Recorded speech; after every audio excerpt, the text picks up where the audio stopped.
High کر دی کہ آپ نے، اور ایک طرف یہ کہتے ہیں ہمارا دیکھیں نا اربوں روپیہ منٹ میں اکٹھے کر لیتا ہے.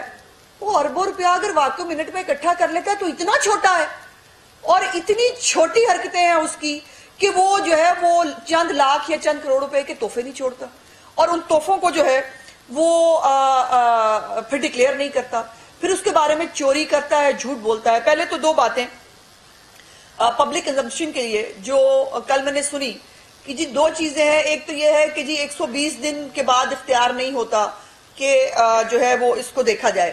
غلط ہے، اس لیے کہ یہ چوری سرفیس پہ آئی ہی نہیں. یہ جو گوشوارے ہر سال ہر پارلیمنٹیرین جمع کراتا ہے اس کو جو ہے وہ ٹیک اپ کیا جاتا ہے الیکشن کمیشن کی طرف سے. لیکن جب آپ نے گوشواروں میں ایک چوری ظاہر ہی نہیں کی اور آپ کی چوری پکڑی نہیں گئی تو پھر جب وہ چوری سرفیس پہ آئے گی اس کے بارے میں تب بات ہو سکتی ہے. پہلی بات. دوسری بات وہ یہ کہتے ہیں کہ جی الیکشن کمیشن کا اختیار ہی نہیں تھا. کیوں نہیں تھا؟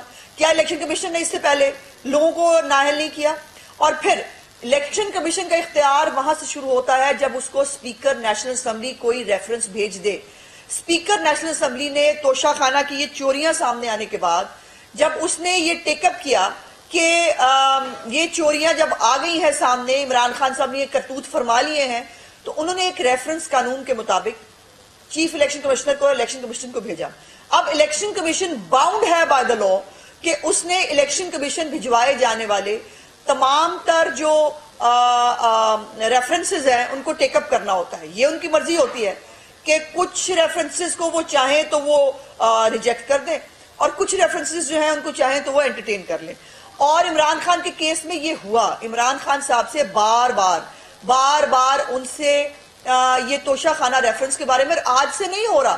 عمران خان کے دور حکومت میں توشہ خانہ پہ سوالات ان کے اس کے اوپر اٹھ گئے تھے. جس صحافی نے یہ باتیں ٹیک اپ کی ان کو دھمکیاں دی گئیں. اور ابھی بھی جو آپ نے ایک وہ بھی میں یہ بھی قوم عمرانیہ کو بتانا چاہتی ہوں کہ آپ کا لیڈر اتنا بڑا جھوٹا ہے. مجھے آپ کے ساتھ دلی ہمدردی ہوتی ہے سم ٹائمز. آپ کے لیڈر نے آپ کو جو ہے وہ باہر آ کے ایک تو بتایا میرا تحفہ میری مرضی. اس کے اوپر مطلب بہت ہی یہ اتنی فضول قسم کی لاجک اور پنچ لائن تھی کہ اس کے اوپر بہت ساری باتیں کی جا سکتی ہیں جو میں نہیں کرنا چاہتی. آپ کا تحفہ آپ کی مرضی ہوتی، اگر وہ تحفہ مسلم لیگ نون کی رہنما عظمی بخاری لاہور میں پریس کانفرنس کر رہی تھیں جس کا کچھ حصہ آپ نے ملاحظہ کیا.